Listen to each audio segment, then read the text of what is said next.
The quiet evening sky over the farm seemed peaceful, painted with streaks of orange and gold. But peace, as the single mother named Maya Collins knew too well, could be shattered in a heartbeat. Her farm sat on the edge of town, surrounded by wheat fields and tall fences that were supposed to keep the world out. She had raised her 12-year-old son, Ethan, here, just the two of them after her husband's sudden passing.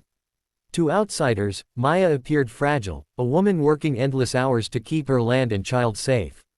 But tonight, when a group of bullies decided to attack her quiet farm, they were about to learn a secret Maya had buried for years.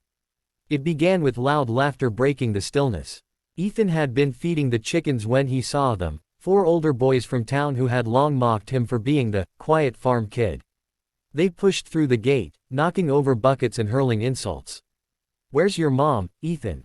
"Hiding behind the cows," one sneered, shoving the boy to the ground. Ethan's heart raced, fear clutching him, but he tried to stand tall.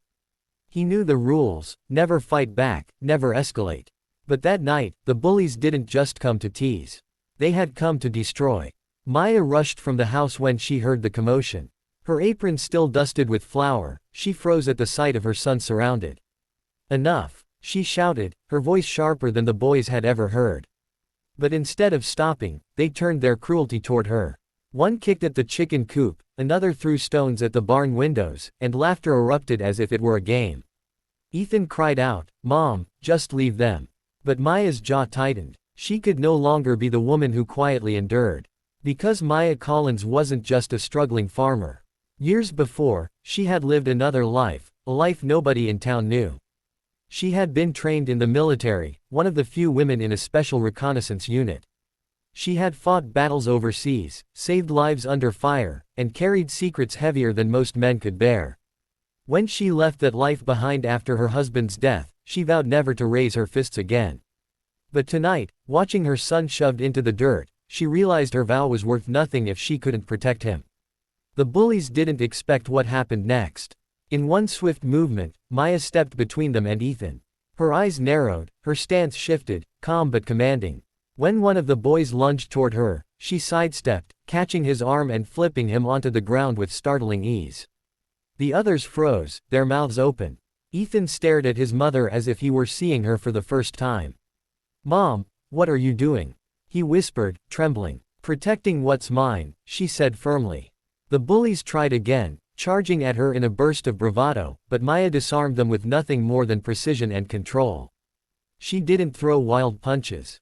She used their strength against them, redirecting, deflecting, disabling without unnecessary harm. Within minutes, the group that had come to terrorize her farm was scrambling back through the broken gate, limping, stunned, and terrified. Their taunts had turned to silence. The farm was safe, for now. But victory didn't end the struggle. The next challenge came in the form of whispers around town. The bullies spread their version of the story, painting Maya as a crazy woman who had attacked children. Neighbors looked at her differently. Parents pulled their kids away from Ethan in school. The farm, already isolated, felt lonelier than ever. For the first time, Ethan questioned whether his mother's strength was a gift or a curse.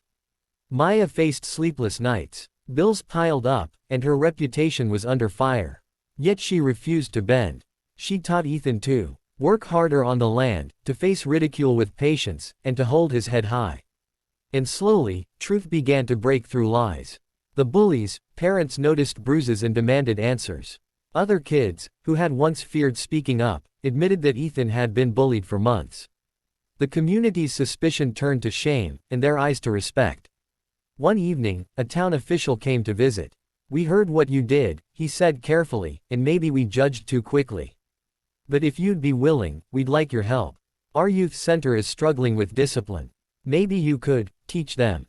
Maya hesitated, glancing at Ethan, who watched her with quiet pride. She thought of the secret she had kept for years, the strength she had tried to hide. Perhaps it was no longer a secret to be buried but a gift to be shared.